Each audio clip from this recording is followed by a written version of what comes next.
이번 주간에 지난 주간부터 이 명절 주간이라 민족의 대이동이 있더라고요. 이 민족의 대이동 중에는 부모 형제를 만나러 가는 자도 있겠지만은 귀신한테 절하러 가는 자가 있는데, 요사이 귀신이 모두 자식들이 예행을 갚버려 가지고 귀신들이 번지를 못 찾아 가지고 전부 다 한데 모여 가지고 탄식한다는 방송을 못 들었죠. 저도 듣지는 못했습니다만은 귀신들이 난리 났다고 한답니다. 오늘 이 말씀을 우리가 은혜를 받는 것은 귀신들이 날뛰는 세상에서, 사탄이 발아가는 세상에서 고향 가는 백성들에게 절대 지켜야 될 말씀이 오늘 이 내용입니다.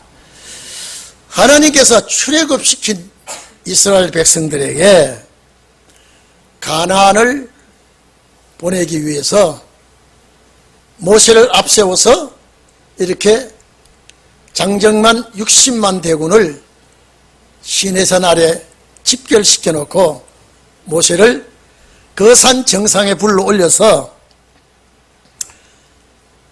율법을 제정해 주었습니다. 그런데 그 많은 율법 중에서 핵심되는 10가지를 추려서 하나님께서 이 계명을 지키면서 안식할 땅에 들어가라고 하나님께서 명령하셔서 이 법을 모세에게 주었습니다. 그렇기 때문에 이것은 하나님이 제정하신 법이기 때문에 인간이 손을 댈 수가 없습니다. 10가지 계명 중에 여러분, 저도 그렇게 배웠고 그렇게 가르쳤습니다. 10가지 계명 중에 4가지는 대신관계에 하나님과의 관계되는 말씀이라고 배우고 가르쳤습니다. 그리고 나머지 6가지 계명은 사람과 사람 사이의 대인관계에 관한 계명이라고 또 배우고 가르쳤습니다. 이 문자대로 보면 딱 맞는 것 같아요. 이대로 보면요, 맞는 것 같지만은 그렇지 않다는 것을 제가 한 20년 전, 20년이 더 됐나요? 성경을 가르치면서 여러분, 마태복음 10장 부자 청년이 와서 마가복음 10장에도 누가복음 10장에도 18장에도 부자 청년이 서기관 율법사들이 영생에 관한 질문을 했습니다. 어떻게 해야 영생을 얻을 수 있습니까? 라고 예수님께 와서 질문할 때에 오늘 우리가 10계명 중에 앞에 이걸 딱 뽑아버리고 바로 살인하지 말라, 도둑질하지 말라, 가늠하지 말라 들어갑니다. 그때 제가 영감으로 1계명에서부터 4계명은 직접 범죄요. 자, 5계명서부터 이제 10계명은 간접 범죄라는 걸 제가 알았어요. 영생하는 문제였다. 이거 주님, 난 몰랐습니다. 내가 시정하겠습니다. 여러분, 왜 부자 청년에게 영생 문제를 말했을 때 1계명, 이거 1계명 어긴 자들 영생 못합니다. 안식시켜 못 갑니다. 2계명, 3계명, 4계명 마찬가지입니다. 근데 부자 청년에게 바로 요거 빼뿌리고 하는 것은 너가 지도자로, 서기관으로, 부자 청년으로 좀 있는 너희들이 간접 너 때문에 죄 짓는 일 하도록 하지 말라 이 말이에요. 살인하지 말라 이 말이에요. 여러분, 우리가 말씀으로 그 영을 죽이는 일은 살인입니다. 안식일 도둑질합니다. 11조 도둑질합니다. 여러분, 하나님 외에 다른 신을 섬기면 가늠합니다. 이거구나. 제가 그래서 여러분, 영생과 계명이라는 소책자 낸 겁니다. 너무 저에게 받은 은혜가 감사하고 충격적이었어요. 반드시 여러분, 문자대로 보면 딱 대신관계와 대인관계가 되는 것 같지만은요, 십계명은 나와 하나님과의 관계. 그래서 십계명 전체가요, 너희라는 말 하나도 없습니다. 나와 너와 나, 2인칭 단수, 2인칭 대명사 단수로 사용했습니다. 그렇기 때문에 주님 나라 갈 때는 너와 나 사이의 관계가 얼마나 중요하다는 것을 십계명 속에 담아서 주신 것입니다. 그래서 오늘 이 내용은, 이 1계명서부터 4계명까지 이 내용은 첫째 살아서 고향 가는 백성들, 안식세계에 가는 백성들은 직접 범죄는 절대 저질러서는 안 됩니다. 오늘 여러분요, 이 명절 때 되면 귀신에게 절하고 귀신에게 빌고 전부 이것은 헛것입니다. 잘못된 것이에요. 그래서 하나님께서 직접 범죄, 고향 가면서 직접 범죄, 네가 이거는 하지 말아야 된다. 네가 하지 말고 남에게 네가 잘못된 말씀 가르쳐가지고 영을 죽이는 일, 이런 일 하지 말아요. 절대 이것은 여러분요, 영생과 계명 소책자를 보시면 확실하게 설명이 되어 있습니다. 그래서 10가지, 율법 중에 10가지를 딱 추려서 이것을 지키면서 고향 가도록 하라고 모세에게 일러준 겁니다. 오늘 이것이 왜 우리에게 이 계명이 필요한가? 우리는 우리의 고향인 천국 가기 때문에, 천국 가면서 요 넷째까지 계명은요, 직접 범죄이기 때문에 내가 안 하면 됩니다. 남이 하든 말든 내가 안 하면 됩니다. 내가 지키면 됩니다. 그 다음에 내가 남에게 해를 끼치는 영생 문제, 이 영을 영생하는 방향으로 이끌지 못하면은 그 책임, 안식일 바로 지키지 못하게 하는 너 책임, 11조 바로 지키지 않을 때 그것이 네가 책임을 져야 되는 이 간접 범죄를 두고 오늘 직접 범죄를 주님이 말씀하신 것을 우리는 알아야 됩니다. 이것이 신원의 말씀의 핵심이 됩니다. 오늘 여러분, 절대 우리는 우상이라는 것은요, 철폐해버려야 됩니다. 그래서 캐톨릭에는 성전 안에 별하별 성화를 그려놓지만은요, 우리 개신교회는 절대 교회 안에 성화가 없습니다. 혹시 거기에 대한 경배의 대상이 될까? 거기에 대한 잘못된 인식을 할까봐 성전 안에는 오로지 말씀밖에는 없습니다. 그래서 오늘 이 명절에 많은 사람들이 어떻게 명절을 지키든지 간에 우리는 하나님 앞에 거룩한 제사로 명절을 대하기를 바랍니다. 내 앞에 내가 보면 그래 됐죠. 내가 애굽에서 종되었던 그 집에서 바로의 통치하는 이스마엘 족속들이 사는 그 나라에서 내가 너를 불러내었다. 그렇기 때문에 나 외에 절대 다른 신을 잊게 하지 말아라. 이 부탁한 겁니다. 나 외에 하나님만이 참신이고 그 외에는 전부 다 만들어진 신입니다. 만들어진 신은 영생을 줄 수가 없습니다. 구원을 베풀 수가 없어요. 그래서 하나님 앞에 다른 신을 두지 말아라. 잊게 하지 말아라. 제가 아까도 말씀드렸죠. 십계명 전체 2인칭 단수로 썼다 이 말이에요. 너, 나, 하나님. 너희라는 말이 한 구절도 없습니다. 왜 모세에게 이런 말을 했을까요? 고향 갈 때는 네가 잘못하면 네가 떨어져. 고향 갈 때는 네가 잘못하면 네가 걸려. 그렇기 때문에 네가 이 10가지 계명을 지키고 안식할 땅에 들어가도록 해라. 그래서 너와 나 사이에 이 계명을 지키라. 자, 첫째 뭐냐? 우상을 만들지 말라 그랬죠. 우상을 어디서 만들지 말라. 우상을 만들지 말라는 것은 우상의 전체를 놓고 하는 것입니다. 위로 하늘에 있는 것이나 위로 해와 달이나 별 어떤 형상을 만들어 놓고 거기도 절하면 안 돼. 하늘에 있는 것이나 아래로 땅에 있는 것이나 땅 아래 어떤 무엇을 만들고 섬기고 경배하면 안 됩니다. 땅 아래 물 속에 있는 것이나 뭐 용왕이 있든지 뭐가 있든지 간에 땅 속에 어떤 형상을 만들어 놓고 이제 경배의 대상을 삼지 말아라.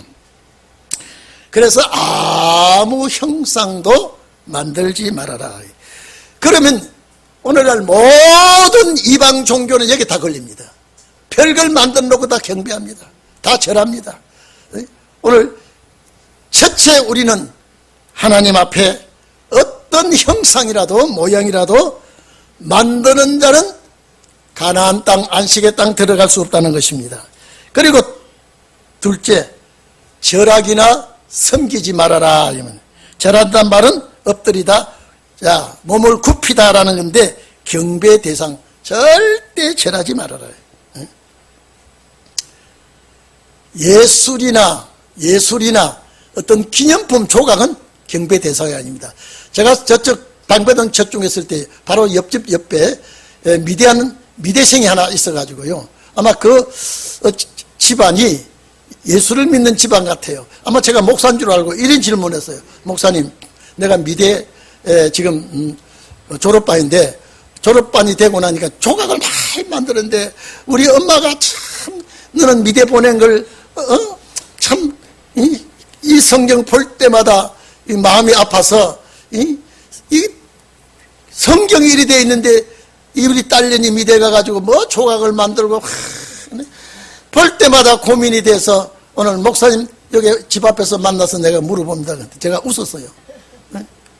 야, 너 미대에서 그 조각 만드는 것이 경배 대상이냐, 어떤 기념 학교에서 상품을 만드는 것은 경배 대상 아닙니다. 그거는 100개를 만들든 1000개를 만들든지 마음대로 만들어라. 여기 경배 대상은 만들면 안 됩니다. 근데 내가 예를 들었습니다. 저 광화문에 가면 세종대왕이 있어. 그 경배 대상 아닙니다. 이수진 장군이 칼을 차고 있어. 경배 대상 아닙니다. 그거 보고 절하는 거 아닙니다. 참 나라의 위대한 업적을 남긴 분들을 기념하는 거예요. 그러나 당군상 앞에서는 절하고 있습니다. 이거는 안 된다. 아이고 목사님, 우리 엄마 만나거들랑 좀 이거 가서 얘기해라.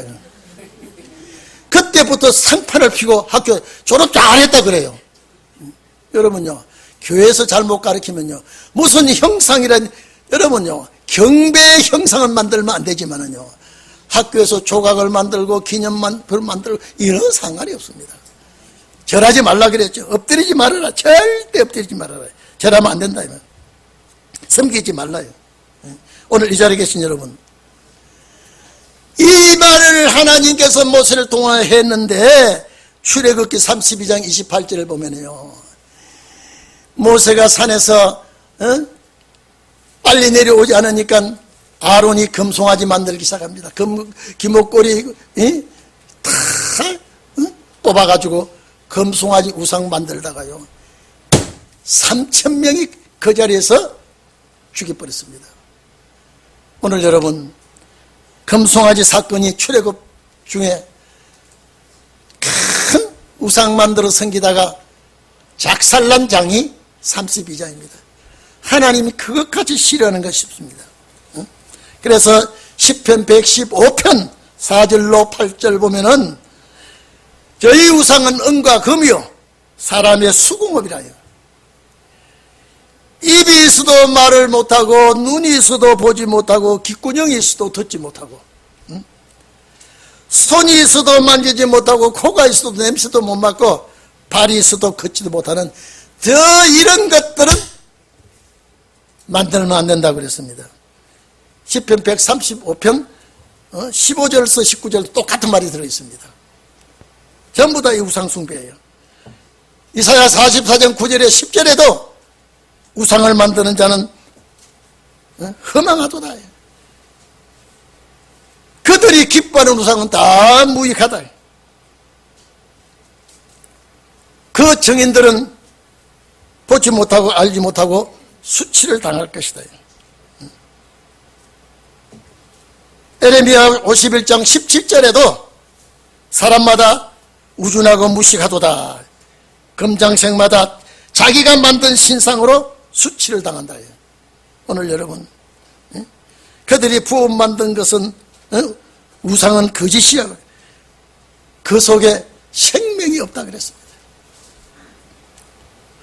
여러분, 이 땅 위에 기독교를 위시해서 이슬람교, 힌두교, 불교, 유대교 등등 알지 못하는 종교가 팍 찼습니다. 그리고 잡신들로 다 따진다면 수백 종류가 있답니다. 이 땅 위에 별하별 신을 다 섬기고 다 찾고 있습니다. 여러분, 이 자리에 계신 여러분 조상은 어떤 조상이었습니까? 우리 조상들도 다 허무한 곳에 빌고 잘못된 곳에서 복달라 명달라 비롯되던 우리 조상들의 후손들이 예수 믿고 복받게 된 것은 축복입니다. 오늘 여러분들 조상도 이런 조상이었습니다. 그런데 하나님께서 여러분들에게 선택을 주어서 우리는 선택을 잘 입어서 첫째, 여러분요, 내가 하나님의 자녀로 선택 입고 자녀 중에도 사명의 선택을 입고 그 다음에 시대의 축복도 선택을 받아야 됩니다. 우리가 이 시대에 정말로 이 복잡한 시대지만은 이 시대에 출생한 것, 우리가 낳고 싶어서 나오고 싶어서 나온 것이 아니지만은 와보니까 이 시대에 우리는 놀라운 축복의 시대가 와 있습니다. 여러분, 100년 전에 우리가 교회에 나와서도 신원의 말씀 모릅니다. 영생에 관한 것 자세히 모릅니다. 믿으면 썩었다고 하는, 믿으면 된다고 하는 것밖에 몰랐습니다. 오늘 이 시대에 와서 햇빛같이 밝아진 하나님의 말씀을 가지고 시대를 분별하고 오실 주님을 기다리고 영생하도록 바라는 여러분들요, 이 시대의 축복을 여러분이 받은 줄 압니다.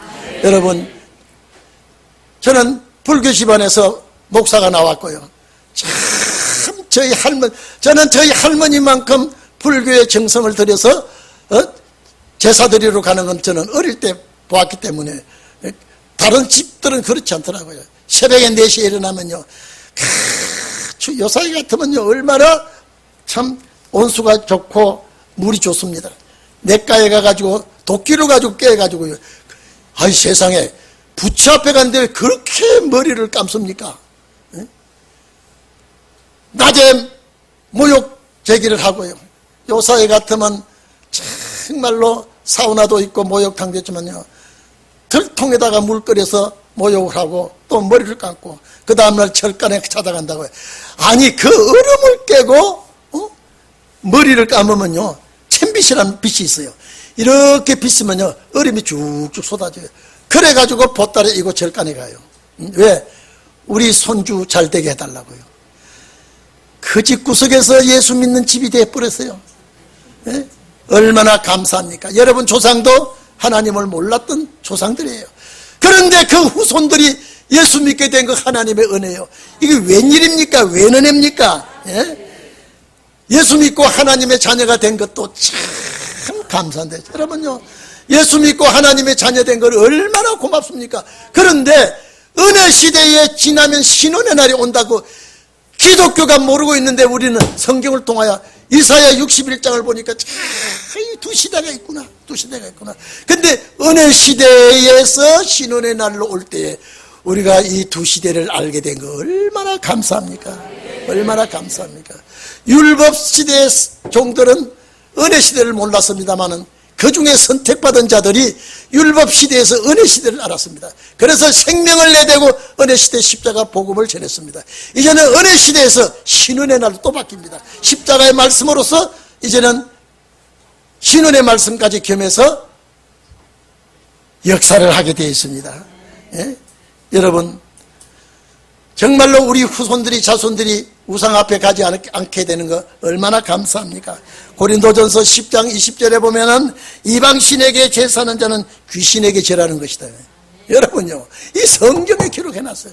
그런데 우리 조상들은 모르고 나무 밑에 가서 빌기도 하고 바위 밑에 가서 빌기도 하고요, 물가에 가서 빌기도 하고 별짓을 다 하던 후손들입니다.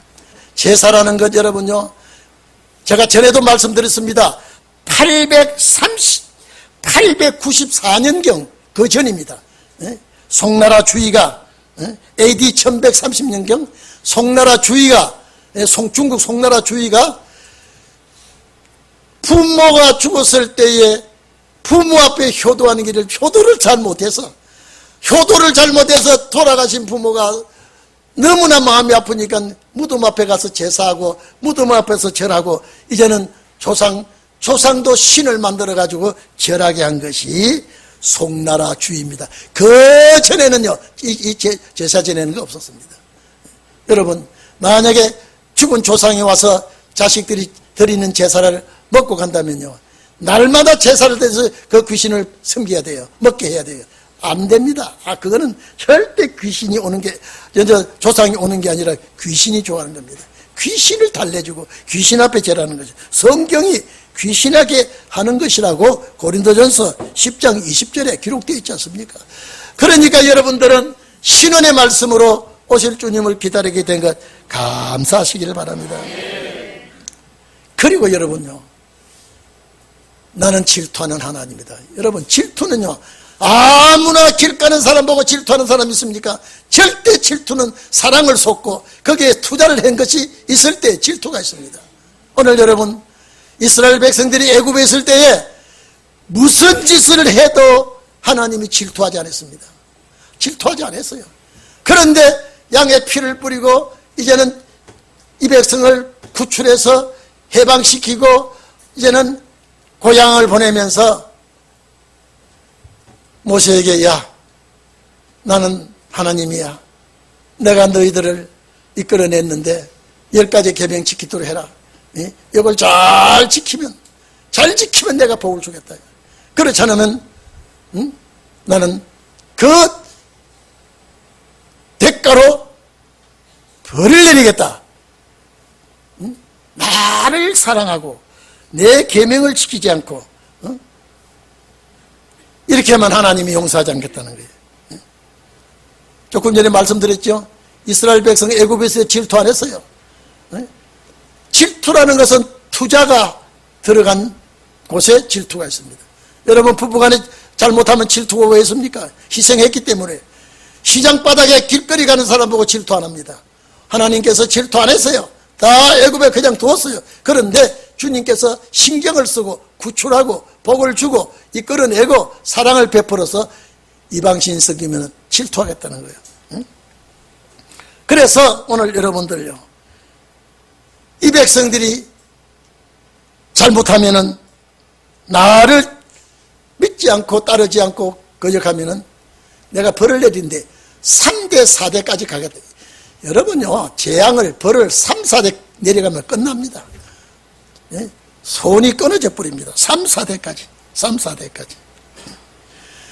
그런데 내 계명을 지키고 순종하고 내 말씀을 잘 따르면 뭐라고 그랬습니까? 예? 선대까지 복을 내려주겠다. 은혜를 베풀어 주겠다. 오늘 여러분요, 이제 신약시대 출애굽 때 양 잡아 제사 드리고 양의 피를 뿌리고 나온 백성들에게도 하나님이 질투하시는데, 오늘 신약 때 우리는요, 예수 십자가 피입니다. 예수 십자가 피를 우리를 위해서 쏟아주었습니다. 독생자가 우리를 위해서 죽어주었습니다. 희생해 주었습니다. 죄 용서해 주었습니다. 고향 가게 합니다. 그래서 우리는 천국 갑니다. 하나님께서 우리에게도요, 절대 이방신이라고 하는 건요, 눈길 주지 말기를 바랍니다. 오직 나는 하나님 말씀이요, 하나님의 진리 따라 나는 갈 것입니다. 오늘 우리는 이런 축복을 가지고 살아가야 되겠습니다.